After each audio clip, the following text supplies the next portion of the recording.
Welcome to Mech Warrior Online. This is Fuzzy Nova, and today we have the King Crab.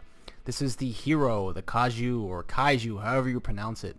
Now, before we get started, I just want to say that I really have never really used the King Crab. And I'm glad I got it. I've kind of strayed away from this mech, and there's probably a handful of mechs that I just haven't really used.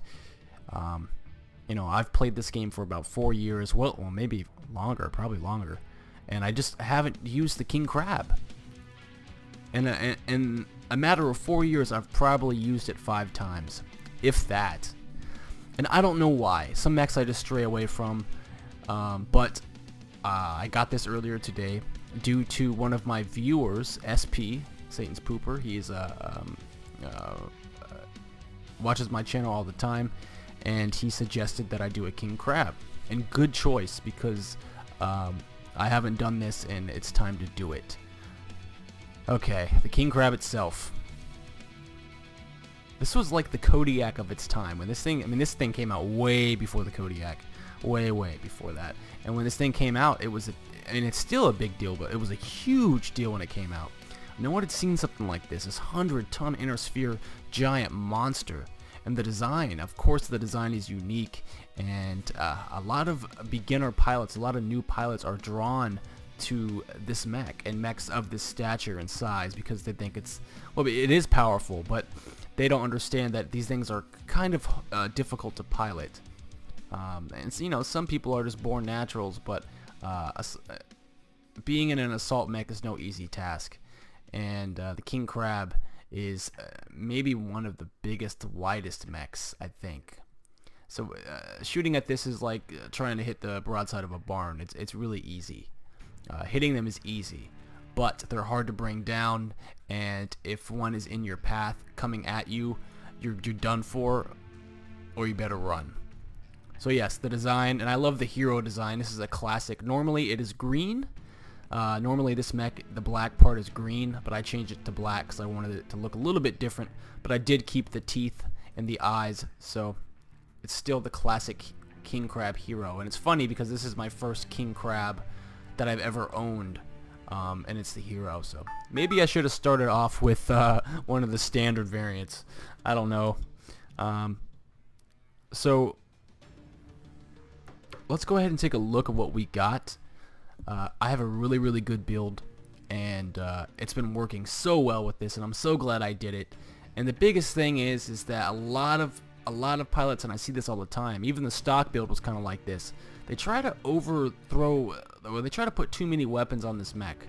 I'm talking about like 6 weapon groups, all different types of weapons, because they just want to fit as much as they can. And you don't need to do that. You really don't need to do that. Just because it has 6 energy hardpoints and 4 missile hardpoints or whatever it has doesn't mean you have to use all of them.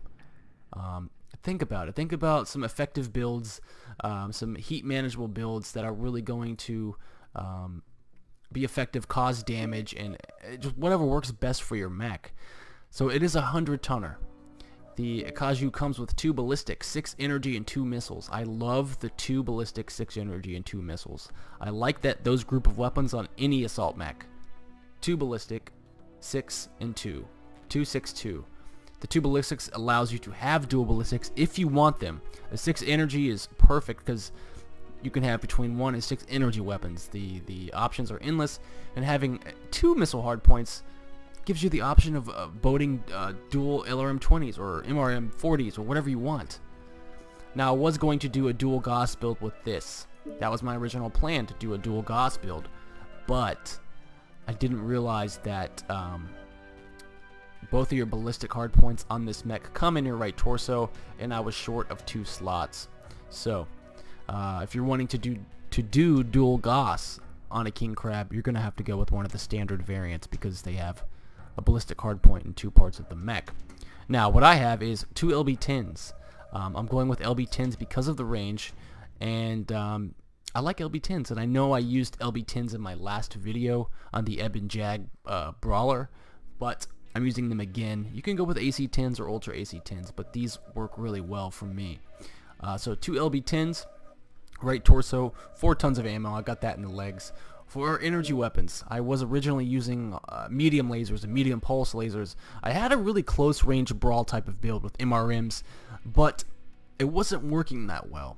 And I played quite a few matches, and it wasn't working because what was happening was I had this close range build, and I'm in this giant assault mech, and it works if you get lucky and get, you know, Mining Collective or HPG or small maps like that, closed in maps.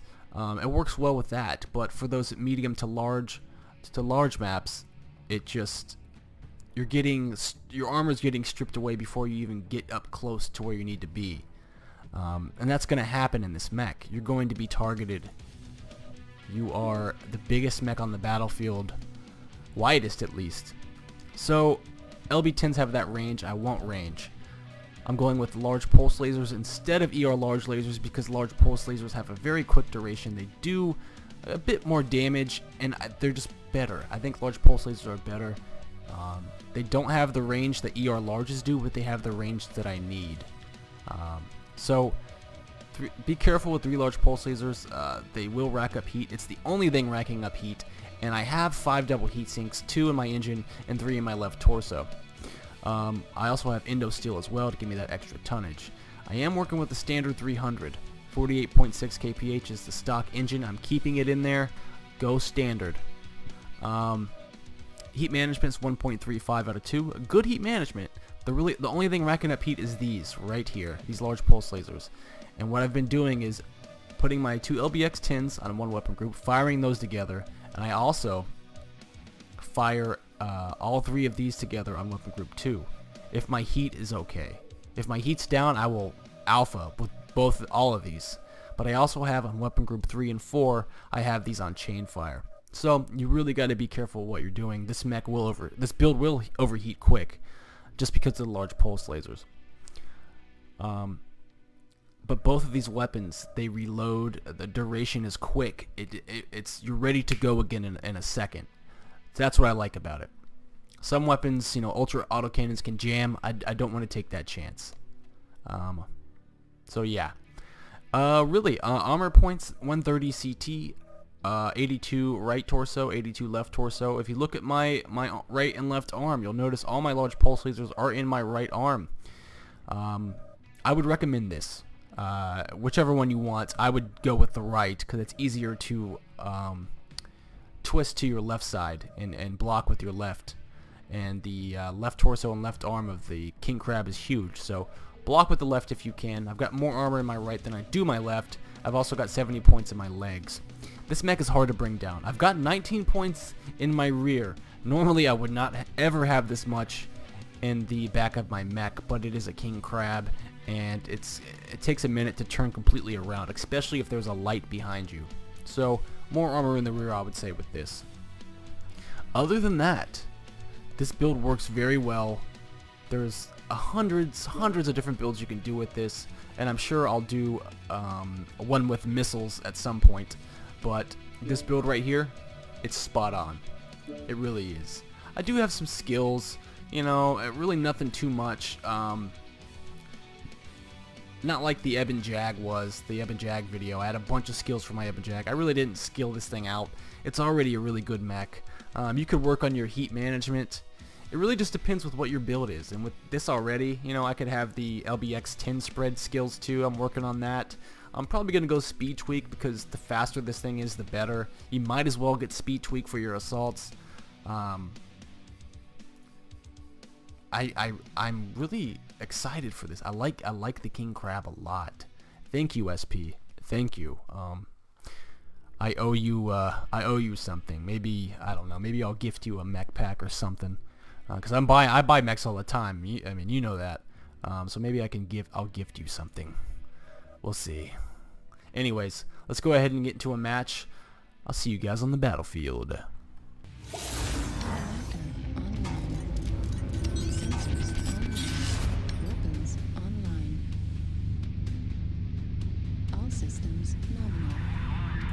Alright, we are dropping into Mining Collective in the King Crab Kaiju, the hero mech. So yeah, I really haven't used a King Crab in a very long time, and my experience in it is very low. but I do have good experience with other assault mechs, so I'm kind of using that with this. This mech is very wide, it's very large, but at the same time it's pretty hard to bring down, and if put in the right situation,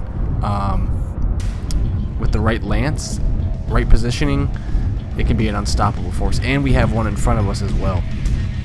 I'm working with 2 LB-10s and 3 large pulse lasers. I like keeping it really simple with these assault mechs.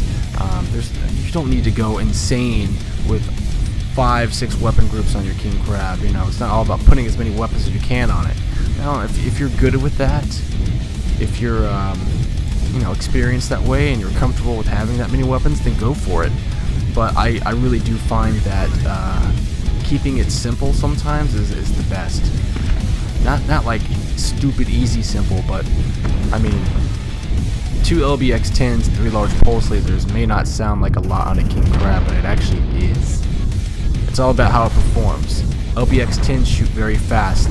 In a blink of an eye, they're reloaded, ready to go again. Same thing with large pulse lasers.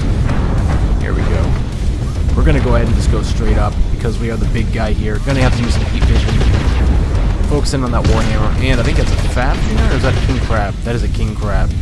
Now, if you notice, we do have to watch our heat. I do have my large pulse. Oh, there's a Fafnir.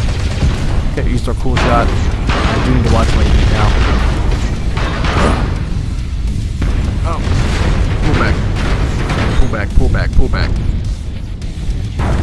Now, with mechs like the King Crab, if you find yourself in a bad position, you gotta get out quick.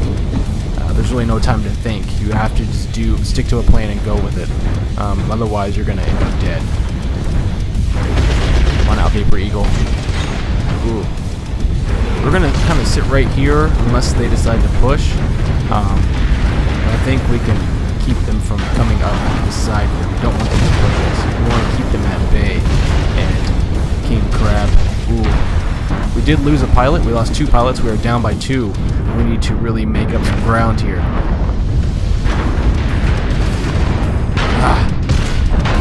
Shadowhawk. King Crab, here he comes. Focus on that CT. Keep blasting him. He's backing off. He's backing off. Alright. Oh, he's going back. Watch my beats. Wow. Got him. Alright, we just took down the King Crab. King Crab is down. We need to get that Fafnir though. He's almost down as well. There's also all these assaults. We are tied at the moment, so that is awesome. I'm going to try to go for this Battle Master here. Come on. Come on. One more shot. Ugh. Okay, I think the Battle Master is down. We have that Vapor Eagle. Alright, he's down too. I'm getting hit from behind. I need to turn my ass around here. Got a Warhammer. What is that? Is that a flea? Die. Haha, we got the flea. Little Romeo 5000. What was he thinking? Alright. We made a good comeback. There is a Night Gear up top there. I'll blast him. We just took out the Night Gear. The tables did turn very quickly. I am keeping more armor in the rear of this mech just because of situations like that. It does take a minute to turn around. But I definitely recommend if there is someone firing into your back, literally don't ignore it. Immediately turn around unless the target in front of you is more important. Do not leave your rear unguarded. Mislinks. What? How is he still alive? You're kidding me, right? No. No. There's no way. 12-7. Really good match there. At first it was looking kind of grim, but we stuck to it. We kept the top and we just pushed them down. Took out their assaults first and really 3 kills, 7 assists, 1 solo, 2 KMDD, 738 damage. King Crab, it's a monster. You know, it's a really, really nasty mech. I think we did the most damage out of the whole game. We did do some good brawling. We were in optimal range most of the time, so really, really good there. Really, really good. And this build, I mean, it's a great build. Check it out. It's awesome. We will play one more match in this baby here. Hopefully we'll get a good map. I'll see you guys in the next match.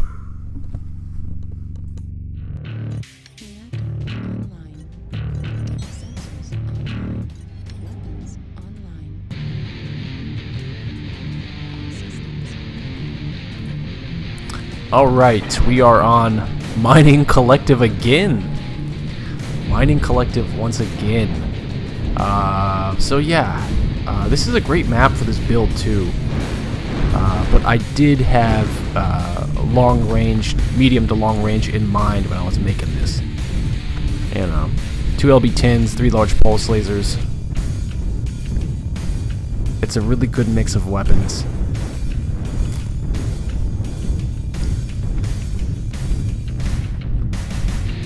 And I'm thank you SP for recommending the King Crab, because I probably would have never used it again. I mean, as I said, there's a handful of mechs that I just don't use or haven't used in a long time, and you know, I've used every mech that's in the game at least once or twice, but there's a few that are like that. And you know, piloting assault mechs is a lot of fun, and it teaches you a lot. I mean, even with lights, mediums, heavies, each one is, you know, it's got its own setbacks, its own pros, its own cons.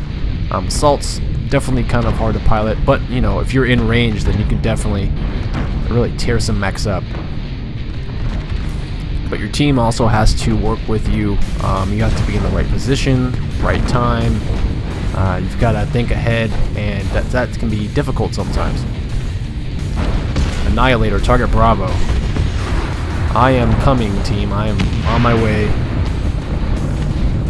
I am moving up slowly but surely. It is very slow.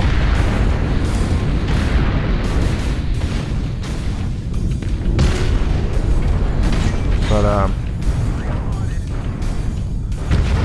alright, this is not good, guys. Can't be crammed up like this. I really don't like that. I do not like being crammed up. Annihilator, he's almost down actually, but you know what? I'm gonna go over here and get out of this for a second. Blood Asp. Oh, okay.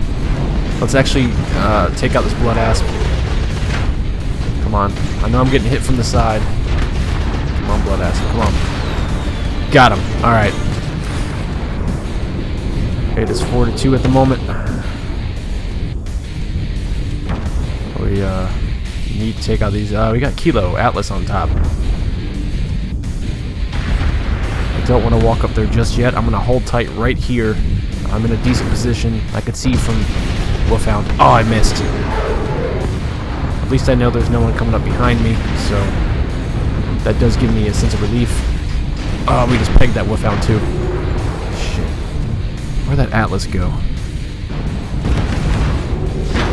Oh, shit. There he is. Yep. Atlas is taking cover to the left. Keep an eye on him. Fafnir. Alright, let's go after this Fafnir. Ah! Come on. We're good, we're good. Just hold it, hold it, hold it. Alright, let's do this. Let's do it. We're going to shoot this Fafnir in the back. Here we go. Got him. Blackjack. Oh no. Oh, I was hoping I would get him. There was a Wolfhound in front of me. He's just sitting right there. Come on, come on, come on, come on, Wolfhound. I got you. Ah ha ha. Wolfhound. Where's that at? There's the Atlas. Let's get him. Get the Atlas. Come on. Oh yeah. And that's the match. We annihilated them. Man, it's such a good build. 2 LB-10s, 3 large pulse lasers. Try it out. It's a lot of fun, and it's good. 4 kills, 4 assists, 444, all 4s, and the match was only 4 minutes, so not as much damage as the first match, but we were only in battle for 4 minutes. But still, 4 kills, 4 assists, 444 damage.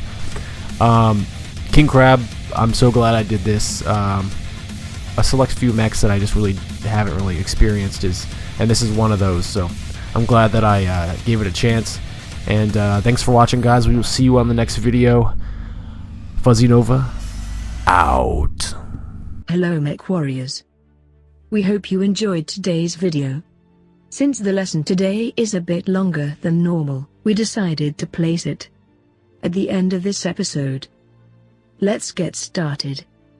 Today's course is on the King Crab. Designed by Kozara Weaponries in 2741 at the request of General Alexander for an assault mech that could cripple or destroy another mech in one salvo, the King Crab is one of the most fearsome battle mechs to have ever existed.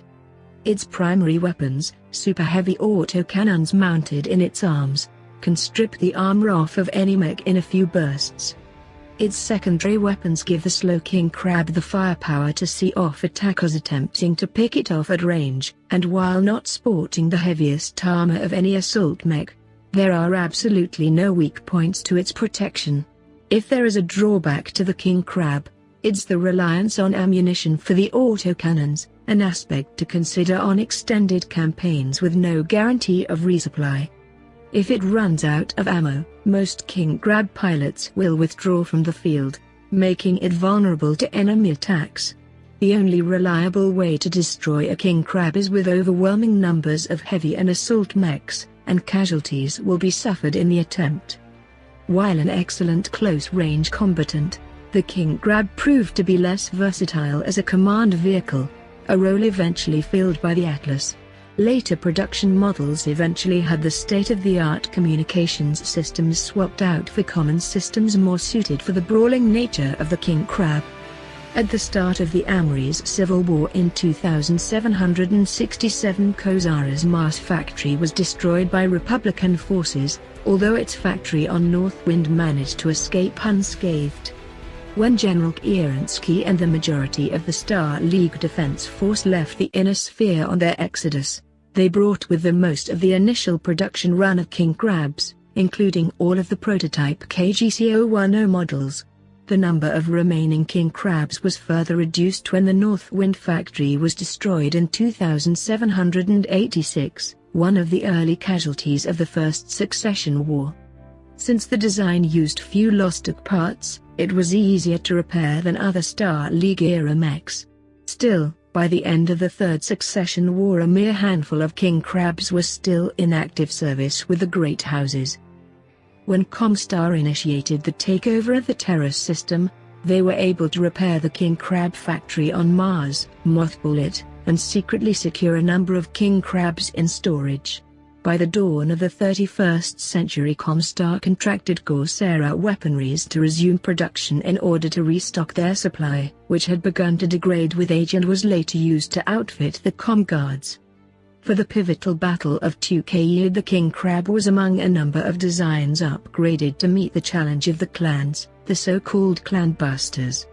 The success of the KGC-001 model was such that Comstar allowed Kozara to begin general production from their Mars and Northwind factories and sell it on the open market in exchange for a share of the profits. The word of Blake brought about a radical shift in King Crab production, first by their own conquest of Terra, then a few years later when they blockaded Northwind, infiltrated and took over the factory in 3069. New variants of the King Crab were now being produced and shipped to the word of Blake and its protectorate, forcing Comstar to attempt something unusual for the once secretive organization. They hired a small mercenary team specialized in corporate espionage and inserted them into the Northwind factory to steal the plans for these new mechs. With the technical information in hand, they then went to Starcore Industries and offered them the chance to begin production of the new KGC-007 models. The company was thrilled at the prospect and accepted, building new King Crabs out of Sunho not just for Comstar but the Federated Suns and Lyran Alliance as well. This concludes today's lesson. Thank you for stopping by. It has been a pleasure as always. Bitchin' Betty signing off.